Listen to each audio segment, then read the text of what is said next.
Fala galera, aqui é o Paulo Aragão falando, sejam todos bem-vindos ao Giro Bitcoin, esse podcast diário que vai te informar no menor tempo possível sobre as últimas notícias que agitaram o mercado cripto mundial. Para começar o episódio de hoje, terça-feira, dia 9 de setembro de 2025, cada unidade do Bitcoin está custando 112.200 dólares americanos, praticamente estável nas últimas 24 horas, uma leve alta de 0,03%. De qualquer forma, a gente vai ver muita volatilidade no mercado cripto e no mercado financeiro de renda variável ao longo do dia de hoje. O Ether, por exemplo, segundo o maior criptoativo do mercado, está com uma queda de 0,4% ao longo das últimas 24 horas, com cada unidade nesse instante em 4.300 dólares. A gente pode ver algumas criptos, como a Solana, tendo uma valorização de 1%, mas a gente também consegue ver ali a BNB caindo 0,2%, o próprio Ether caindo 0,4%, ver a Hyperliquid tendo uma alta de mais de 4% ao longo do último dia. Enfim, a gente vai ver bastante volatilidade no mercado ao longo do dia de hoje. Isso por causa da divulgação, da revisão, da criação de empregos não farm, ou seja, não rurais nos Estados Unidos. E isso vai afetar, como eu falei, não só o mercado cripto, mas o mercado de estoque, o mercado financeiro de renda variável de uma forma geral. SP500 está aberto há aproximadamente 50 minutos e está operando praticamente lateralizado, com uma alta de 0,04%. A Nasdaq também operando numa pequena alta de 0,2%. E a Dow Jones operando uma leve queda, uma ligeira queda de 0,07%. E essa correção que a gente viu no índice de criação de empregos não rurais foi a maior revisão negativa da história. Foram reduzidos 911 mil vagas de emprego. Ou seja, de todos os reportes anteriores, a gente consegue apagar aí 911 mil vagas. Isso entre abril de 24 e março de 25. Ou seja, o maior período aí, inclusive, foi da administração Biden, não da administração Trump. Ainda mais se a gente considerar que o Trump só assumiu ali dia 20 de janeiro. Então, a parte dele ali foi só a parcela final, de qualquer forma. E essa revisão naturalmente faz com que muita gente volte a debater sobre o corte da taxa de juros da economia americana pelo Fed, que é na reunião que vai acontecer no próximo dia 17 de setembro. E agora o mercado dá quase que como certo, de fato, alguma redução.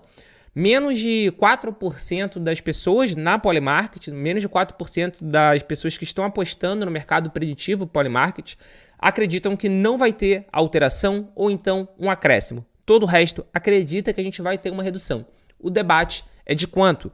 A maior parte do mercado acredita que a redução vai ser de 25 pontos, mas a gente já vê crescendo a chance de ter uma redução de 50 pontos. O Trump, inclusive, entre o dia de ontem e amanhã do dia de hoje, deu algumas declarações falando que o corte devia começar em pelo menos 50 pontos, se não mais. O mercado espera um corte de 25 agora e um novo corte de 25 na reunião de outubro. Ou seja, o mercado está esperando pelo menos 2 reduções ao longo desse ano. Mas a chance de ter uma redução mais forte logo de cara é considerável. Afinal de contas, a economia americana está demonstrando um enfraquecimento mais acelerado do que o esperado. De novo, essa revisão que aconteceu agora, a maior parte do período não engloba a administração Trump, engloba a administração Biden, então isso a gente nem está vendo ainda uma consequência tão direta assim do tarifaço, por exemplo, das tarifas recíprocas. Isso a gente vai ver no CPI, no índice do preços ao consumidor, que é a inflação americana, que vai ser divulgada também ao longo dessa semana. Então essa semana é muito importante para o mercado financeiro de uma forma geral. E no dia de ontem, a gente já começou a ver as consequências da ansiosidade do mercado pela divulgação desses dados. No ETF de Bitcoin Spot, a gente teve inflow, uma entrada bastante considerável, inflow de 2.973 unidades de Bitcoin, liderados não pelo da BlackRock, mas liderados pelo da Fidelity. O da Fidelity teve um inflow de 1.396 de BTC. Já no ETF de Ether Spot, a gente teve mais um dia de outflow, foi o 6º dia consecutivo de saída. Uma saída menor, parece estar estancando a sangria, foi uma saída de 22.468 unidades de ETH, o que em dólar americano dá cerca de 96 milhões. De qualquer forma, se realmente o mercado começar a sentir que o corte vai ser de pelo menos 50 pontos percentuais ali na taxa de juros, isso vai trazer dinheiro para o mercado cripto, bem como para o mercado financeiro de renda variável de uma forma geral. Mas é claro que dessa água a cripto também vai beber. E falando em mercado financeiro tradicional e mercado cripto, nessa junção está quase confirmada, de fato, a listagem da Gemini, a exchange dos irmãos Winklevoss, para essa sexta-feira, dia 12, na Nasdaq. A bolsa selecionada foi a Nasdaq e a Gemini pretende ser negociada sob o ticker GEMI. E, inclusive, a própria Nasdaq vai investir 50 milhões de dólares nas ações da Gemini. Ou seja, não só vai ser a bolsa onde a ação da Gemini vai ser listada, como eles também planejam fazer um investimento. Vale ressaltar que a Gemini planeja levantar 300 milhões de dólares com essa IPO. Então, 300 milhões de dólares sendo captado e 50 milhões de dólares vai ser comprado pela própria Nasdaq. Então, com isso a gente vê o quanto a Nasdaq está acreditando nesse projeto, o quanto a Nasdaq está acreditando nessa ação. Ação essa que deve ser listada inicialmente entre 17 e 19 dólares. Nasdaq está, de fato, mergulhando cada vez mais de cabeça nas criptomoedas e na criptoindústria de uma forma geral. Eles, inclusive, pediram nessa semana a autorização para a SEC, que é a CVM americana, para negociar ações tokenizadas. Muito provavelmente eles estão fazendo algum estudo de fazer negociação de ação 24/7 ou pelo menos 24/5, ou seja, 24 horas por dia, 5 dias na semana. Vamos acompanhar de perto o que a Nasdaq está querendo com isso, porque é um movimento muito interessante. Uma das principais diferenças entre o mercado cripto e o mercado financeiro tradicional é justamente que no mercado cripto a gente negocia 24/7, no mercado tradicional tem ali o horário de 9 às 6, de segunda a sexta. Então a Nasdaq muito provavelmente está fazendo aí algum estudo para poder fazer uma negociação mais ampla, com o objetivo de talvez até competir de alguma forma com o mercado cripto. Dando prosseguimento ao episódio de hoje, mas ainda falando sobre os Estados Unidos, a CoinShares, a gestora de capital, CoinShares, vai abrir capital, vai ser listado na bolsa nos Estados Unidos. CoinShares, que inclusive é uma gestora dona de um ETF de Bitcoin Spot. A gente olha o ETF BRRR, que ainda tem o nome de Valkyrie em diversos lugares, mas atualmente ele é da CoinShares. A CoinShares comprou esse ETF da Valkyrie e eles vão ser listados na Nasdaq por meio de uma fusão. Eles estão fazendo uma fusão com uma empresa de aquisição de propósito específico, que é o SPAC. Isso é uma forma de ser listado na bolsa sem precisar necessariamente fazer uma IPO. E esse acordo está avaliando a CoinShares em 1,2 bilhão de dólares. Então é mais uma empresa de cripto que vai ser listada na Bolsa de Valores dos Estados Unidos e é uma empresa que é gestora de ativos, inclusive gestora de um ETF de Bitcoin Spot. E por falar em empresas listadas na bolsa americana, a Galaxy, a Jump e a Multicoin estão liderando uma captação de 1,65 bilhão de dólares para a empresa Forward Industry fazer um tesouro de Solana. Então a empresa listada na Nasdaq, que é essa Forward Industries, que é uma empresa era uma empresa basicamente de design e fabricação, já garantiu 1,65 bilhão de dólares em compromissos em dinheiro e stablecoin para lançar uma estratégia de tesouro focada em Solana. Eles informaram no dia de ontem, na última segunda-feira, que eles levantaram o maior tesouro de Solana até hoje, liderado por empresas nativas do mercado cripto, como a própria Galaxy Digital, a Jump Crypto e a Multicoin Capital. Outros participantes incluiriam a CM Capital Partners, que é uma das atuais acionistas da própria Forward.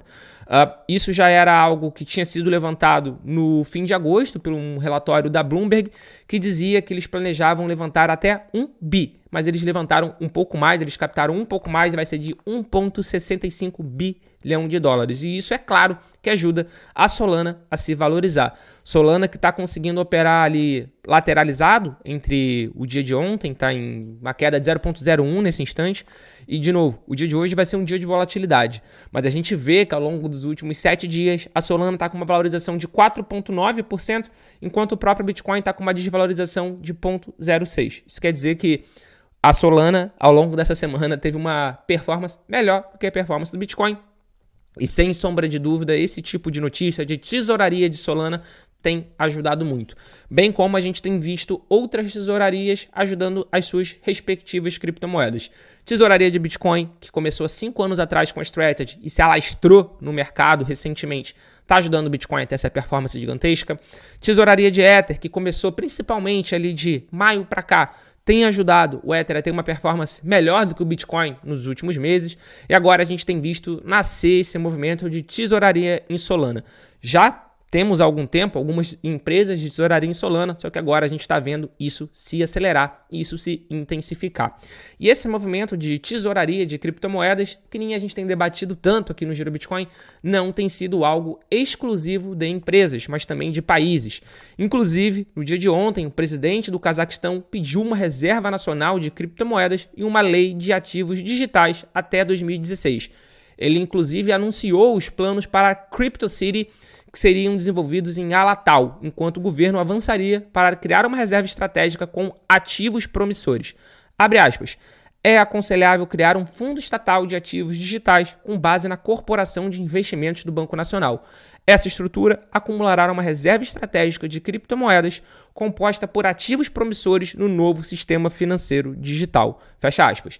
E esse anúncio do presidente ocorreu cerca de 2 meses depois, após relatos surgirem que o Banco Nacional do Cazaquistão estava considerando uma reserva nacional de criptomoedas financiada por ativos digitais apreendidos.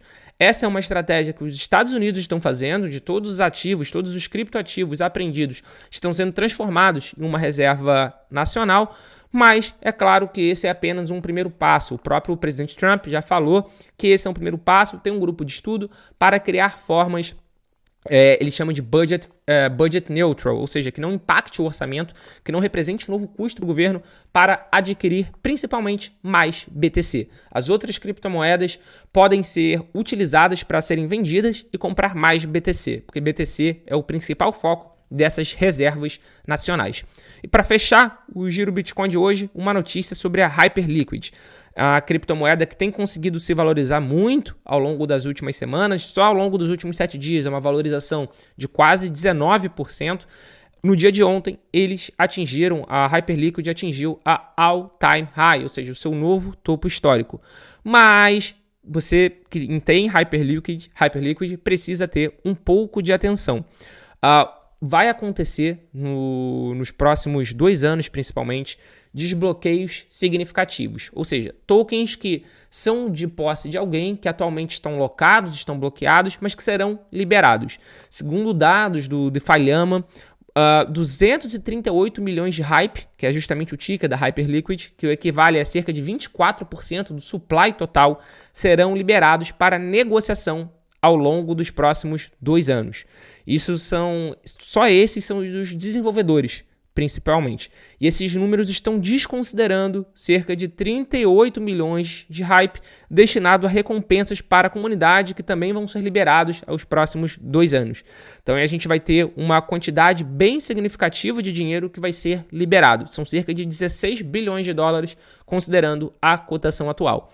Então você que tem Hyperliquid, que está super contente com a nova all-time high, deve estar de fato, porque está batendo um valor considerável e tendo uma performance muito forte. 11º maior criptoativo nesse momento, ultrapassando a Chainlink, mais de 53 dólares cada unidade, mas ao longo dos próximos 2 anos vai ter um desbloqueio bastante significativo, que vai ser de quase 25% do supply total. Então, muita atenção.